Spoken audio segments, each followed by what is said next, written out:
ಮತ್ತೊಂದು ವಿವಾದದಲ್ಲಿ ರಣ್ಯರಾವ್ ಮಲ್ತಂದೆ gold smuggling ಕೇಸ್ನಲ್ಲಿ ಸಿಲುಕಿರುವಂತ ನಟಿ ರಣ್ಯರಾವ್. ಓಕೆ, ಗೋಲ್ಡ್ ಸ್ಮಗ್ಲಿಂಗ್ ಕೇಸ್ನಲ್ಲಿ ಆರೋಪ ಕೇಳಿಬಂದಿತ್ತು. ಕಳೆದ ವರ್ಷ ಸದ್ದು ಮಾಡಿದಂತ ಡಿಜಿಪಿ ರಾಮಚಂದ್ರ ರಾವ್ ಆ ಸಂದರ್ಭದಲ್ಲಿ ಅಮಾನತ್ತಾಗಿದ್ರು. ಇವರು ಕಚೇರಿಯಲ್ಲೇ ಯುವತಿಯರ ಜೊತೆ ಇದೀಗ ಅಸಭ್ಯ ವರ್ತನೆಯನ್ನು ಮಾಡಿದ್ದಾರೆ. ಪುನಃ ಅಮಾನತ್ತಾಗ್ತಾರೆ. ಡಿಜಿಪಿ ಅಧಿಕಾರಿಯಾಗಿ ರಾಮಚಂದ್ರ ರಾವ್ ಮಾಡಿದ್ದು ಸರಿನಾ? ಖಂಡಿತವಾಗಿಯೂ ಅಲ್ಲ, ಖಂಡಿತವಾಗಿಯೂ ಅಲ್ಲ. ಮತ್ತೊಂದು ವಿವಾದದಲ್ಲಿ ರಣ್ಯರಾವ್ ಗೋಲ್ಡ್ ಸ್ಮಗ್ಲಿಂಗ್ ಕೇಸ್ನಲ್ಲಿ ಸಿಲುಕಿದ್ದಾರಂತೆ ನಟಿ ರಣ್ಯರಾವ್. ರಣ್ಯರಾವ್ ಗೋಲ್ಡ್ ಸ್ಮಗ್ಲಿಂಗ್ ಕೇಸ್ನಲ್ಲಿ ನೆರವು ಆರೋಪ. ಇವರ ಮಗಳು ಏರ್ಪೋರ್ಟ್ ಅಲ್ಲಿ ಸಿಕ್ಕಿಬಿದ್ದಿದ್ರು ಗೋಲ್ಡ್ ಸ್ಮಗ್ಲಿಂಗ್ ಮಾಡುವಾಗ. ಯಾವ ಧೈರ್ಯದಲ್ಲಿ ಇವರು ಇಷ್ಟೆಲ್ಲ ಮಾಡ್ತಾ ಇದ್ದಾಳೆ ಅಂತ ನೋಡುವಾಗ ಇವರ ತಂದೆ ರಾಮಚಂದ್ರ ರಾವ್ ಓರ್ವ ಪೊಲೀಸ್ ಅಧಿಕಾರಿ ಅಂತ ಗೊತ್ತಾಯ್ತು. ಆ ಸಂದರ್ಭದಲ್ಲಿ ಅಮಾನತು ಮಾಡಿದ್ರು, ಪುನಃ ಕೆಲಸಕ್ಕೆ ಹಾಜರಾದ್ರು. ಆದ್ರೂ ಕೂಡ ಹೆಂಗಿರಬೇಕು ಅನ್ನುವಂತಹ ಸೌಜನ್ಯವೂ ಕೂಡ ಈ ಮನುಷ್ಯ ಕಲ್ತಂಗಿಲ್ಲ. ನಟಿ ರಣ್ಯರಾವ್ ಮೇಲಿರುವಂತಹ ತನಿಖೆ ಇನ್ನೂ ಕೂಡ ಪೂರ್ಣಗೊಂಡಿಲ್ಲ. ಅವರ ಕೋರ್ಟ್ ಕಚೇರಿಗಳು ಇನ್ನೂ ಕೂಡ ಜಡ್ಜ್ಮೆಂಟ್ ಬಂದಿಲ್ಲ. ಇಷ್ಟು ನಡುವಿನಲ್ಲಿ ರಾಮಚಂದ್ರ ರಾವ್ ಅವರು ಮತ್ತೊಂದು ಹಗರಣ ಮಾಡಿಕೊಂಡಿರುವಂಥದ್ದು ಕಾಮಕಾಂಡ. ಹಗರಣ ಅನ್ನಲ್ಲ, ಇದನ್ನು ಕಾಮಕಾಂಡ. ಅವರ ಪೊಲೀಸ್ ಅಧಿಕಾರಿ ಹೆಂಗಿರಬೇಕು ಅಂತ ಗೊತ್ತಿಲ್ಲ. ಇಂಥವ್ರಿಂದ ಯಾವ ಸೀಮೆಯ ನ್ಯಾಯ ಒದಗಿಸೋಕೆ ಸಾಧ್ಯ ರೀ? ಇವರ ಮಗಳು ನೋಡಿದ್ರೆ ಗೋಲ್ಡ್ ಸ್ಮಗ್ಲಿಂಗ್ ಮಾಡ್ತಾರೆ, ಅಪ್ಪ ನೋಡಿದ್ರೆ ಸಿಕ್ಕ ಹೆಣ್ಮಕ್ಳನ್ನ ಕಚೇರಿಗೆ ಕರ್ಕೊಂಡು ಬಂದು ರತಿಕ್ರೀಡೆ ಆಡ್ತಾನೆ. ಏನಾಗ್ಬಿಟ್ಟಿದೆ? ನಮ್ಮ ಇಂಥವ್ರನ್ನೆಲ್ಲ ಇಟ್ಕೊಂಡು ಸಮಾಜವನ್ನು ಕಟ್ಟಕ್ಕೆ ಹೊರಟಿದಾರ ಸರ್ಕಾರಗಳು. ಅಸಹ್ಯ ಅನ್ಸುತ್ತೆ. ಅಸಹ್ಯ ಅನ್ಸೋದೇನು? ಅಸಹ್ಯನೇ ಇದು. ಇಂತಹ ಗಲೀಜು ವ್ಯಕ್ತಿಗಳನ್ನ ಆ ಸ್ಥಾನಕ್ಕೆ ಇಳಿಸಿದ್ರೆ ಆ ಸ್ಥಾನಕ್ಕೆ ಒಂದು ಮರ್ಯಾದೆ ಇಲ್ಲ. ಇನ್ ಕೇಸ್ ಆಫ್ ಸಸ್ಪೆಂಡ್ ಮಾಡಿ ಬೇರೆ ಯಾರನ್ನಾರು ಆ ಸ್ಥಾನಕ್ಕೆ ಉಳಿಸೋದಿದ್ರೆ ಮೊದಲು ಆ ಕುರ್ಚಿನ ಸುಟ್ಟಾಕ್ಬಿಡಿ, ಬೇರೆ ಕುರ್ಚಿ ತಗೊಂಡು ಬನ್ನಿ. ಅಲ್ಲಿ ಡಿಜಿಪಿ ಅನ್ನೋ ಸ್ಥಾನಕ್ಕೆ ಇರುವಂತ ಗೌರವ ಹಾಳಾಯ್ತು. ಯಾವ ಧೈರ್ಯದಲ್ಲಿ ಇನ್ನು ಮುಂದೆ SP ಗಳು ಅಥವಾ ಬೇರೆಯವರು ಬಂದು ಇವನ ಎದುರಿಗೆ ಸೆಲ್ಯೂಟ್ ಕೊಡ್ತಾರೆ ಹೇಳಿ? ಆತನೇ ದೊಡ್ಡ ಕಾಮುಕ. ಅವ್ರ ಮಾತನ್ನು ನಾವು ಯಾಕೆ ಕೇಳಬೇಕು ಅನ್ನೋದು ಲೋವರ್ ಆಫೀಸರ್ಸ್ಗಳು ಬರಲ್ವಾ?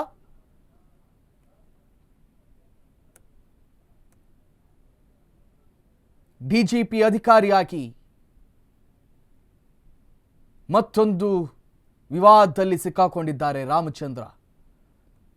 ಗೋಲ್ಡ್ ಸ್ಮಗ್ಲಿಂಗ್ ಕೇಸ್ನಲ್ಲಿ ಸಿಲುಕಿರುವಂತಹ ರಣ್ಯರಾವ್ ಗೋಲ್ಡ್ ಸ್ಮಗ್ಲಿಂಗ್ ಕೇಸಲ್ಲಿ ನೆರವು ಆರೋಪಕ್ಕೆ ಸಂಬಂಧಪಟ್ಟಂತೆ ಈ ಹಿಂದೆ ಅವರನ್ನು ಸಸ್ಪೆಂಡ್ ಮಾಡಲಾಗಿತ್ತು. ಇದೀಗ ಮತ್ತೆ ಅದೇ ವ್ಯಕ್ತಿ ಮತ್ತೊಂದು ಕಾಮಕಾಂಡ ಅವರದ್ದು ಹೊರಗಡೆ ಬಂದಿದೆ. ಒಂದು ಪೊಲೀಸ್ ಟ್ರೈನಿಂಗ್ ಎಲ್ಲ ಮುಗಿದ ನಂತರ ಪೊಲೀಸ್ ಯೂನಿಫಾರ್ಮ್ ಅನ್ನು ಧರಿಸಬೇಕಾದ್ರೆ ಒಂದು ಶಪಥ ಮಾಡಬೇಕು. ನಾನು ಯಾವ ರೀತಿಯಲ್ಲಿ ಬದುಕ್ತೀನಿ, ಯಾವ ರೀತಿಯಲ್ಲಿ ಸೇವೆಯನ್ನು ಸಲ್ಲಿಸ್ತೀನಿ, ಈ ಸಮಾಜಕ್ಕೆ ಯಾವ ರೀತಿಯ ಕೊಡುಗೆಯನ್ನು ಕೊಡ್ತೀನಿ ಅಂತ ಶಪಥವನ್ನು ಮಾಡಬೇಕಲ್ಲ. ಅದು ಈ ಮನುಷ್ಯ ಮಾಡಲಿಲ್ವಾ ಅಂತ. ಅದು AI ವಿಡಿಯೋ ಇರಬಹುದು, ನಾನು ತರ ಮಾಡಿಲ್ಲ, ನಾನೊಬ್ಬ ಜವಾಬ್ದಾರಿಯುತ ಸ್ಥಾನದಲ್ಲಿರುವಂತ ಅಧಿಕಾರಿ, ನಾನು ಹಾಗೆ ಮಾಡಲ್ಲಪ್ಪ ಅಂತ ಡಿಜಿಪಿ ರಾಮಚಂದ್ರ ರಾವ್ ಅವರು ಇದೀಗ ಹೇಳಿಕೆಯನ್ನು ಕೊಟ್ಟಿದ್ದಾರಂತೆ. ಹೀಗೆ ಹೇಳ್ತಾ ಕಚೇರಿಯಿಂದ ಗಯಾಬಾಗಿದ್ದಾರೆ ಡಿಜಿಪಿ ರಾಮಚಂದ್ರ ರಾವ್.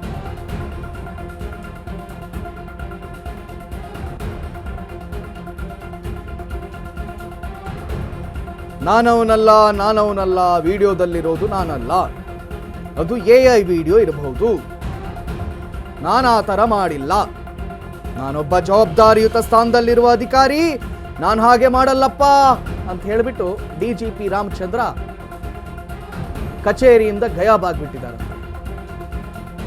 ರಾಮಚಂದ್ರ ರಾವ್ ಇಂಥವ್ರಿಗೆಲ್ಲ ಹೊಸದೊಂದು ಅಸ್ತ್ರ ಸಿಕ್ಕಿಬಿಟ್ಟಿದೆ, AI ಅಂತ ಹೇಳಿ.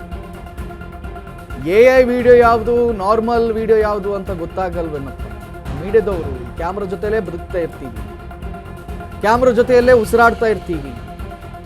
ವಿ ನೋ ಯಾವುದು AI ವಿಡಿಯೋಗಳು ಹೆಂಗಿರುತ್ತೆ, AI ವಿಡಿಯೋ ಆ್ಯಕ್ಷನ್ಗಳು ಹೆಂಗಿರುತ್ತೆ ಮತ್ತು ನಾರ್ಮಲ್ ವಿಡಿಯೋಗಳು ಹೆಂಗಿರುತ್ತೆ ಗೊತ್ತಿದೆ ಮೀಡಿಯಾದವರಿಗೆ. ನೋಡಿ ಆ AI ವಿಡಿಯೋದಲ್ಲಿ ಕ್ಯಾಮ್ರಾದ ಕ್ಯಾಮ್ರಕ್ಕೆ ಒಂದು ಬೆರಳು ಕೂಡ ಅಡ್ಡ ಬಂದುಬಿಟ್ಟಿದೆ. ಏನು ಕೆಪಾಸಿಟಿ ಅಪ್ಪ ಆಯಿತು.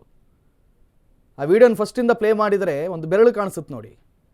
ಅದು ಕದ್ದು ಮುಚ್ಚಿ ತೆಗೆದಿರುವಂಥ ವಿಡಿಯೋ. Look there. ನಮ್ಮ ಎಕ್ಸ್ಕ್ಲೂಸಿವ್ ಒಂದು ಬರ್ತಾ ಇದೆಯಲ್ಲ, ಆ ಭಾಗದಲ್ಲಿ ಒಂದು ಬೆರಳು ಕಾಣಿಸುತ್ತೆ ನಿಮಗೆ. ಮತ್ತು ಆ ಶೇಕ್ ಆಗ್ತಾ ಇದೆಯಲ್ಲ, can AI do that? No. AI artificial ಇಂಟೆಲಿಜೆನ್ಸ್ಗೆ ಇಷ್ಟೊಂದು ಇಂಟೆಲಿಜೆನ್ಸ್ ಬರಲಿಲ್ಲ ಇನ್ನು. ಯಾರದ್ದೋ ಬೆರಳನ್ನು ತಗೊಂಡು ಬಂದು ಅಡ್ಡ ಹಾಕುವಂಥದ್ದು ಅಥವಾ ಕದ್ದು ಮುಚ್ಚಿ ವಿಡಿಯೋ ಮಾಡೋ ಥರ ತೋರಿಸುವಂಥದ್ದು, ಆ್ಯಂಡ್ ಶೇಕಿಂಗ್ ವಿಡಿಯೋದಲ್ಲಿ ಯಾವುದೇ ಮೋಷನ್ಗಳು ಬ್ಲರ್ ಆಗದೆ ಇರುವಂಥದ್ದು. AI ಇಷ್ಟೆಲ್ಲ ಮುಂದುವರೆದಿದೆ ಅಂತ ನನಗಂತೂ ಗೊತ್ತಿಲ್ಲ. ಬಟ್ ನೋಡೋರ ಕಣ್ಣಿಗೆ ಇದು AI ವಿಡಿಯೋ ಥರ ಕಾಣಿಸ್ತಾ ಇಲ್ಲ. ಕದ್ದು ಮುಚ್ಚಿ ಯಾರೋ ಒಬ್ಬರು ತೆಗೆದ ವಿಡಿಯೋ ಥರ ಇದೆ. ಈತನ ರಾಸಲೀಲೆಯನ್ನು ಟ್ರ್ಯಾಪ್ ಮಾಡಬೇಕು ಅನ್ನೋ ಕಾರಣಕ್ಕೋ ಬೇರೆ ಯಾವ ಕಾರಣಕ್ಕೆ ಮಾಡಿದ್ರೋ ಗೊತ್ತಿಲ್ಲ.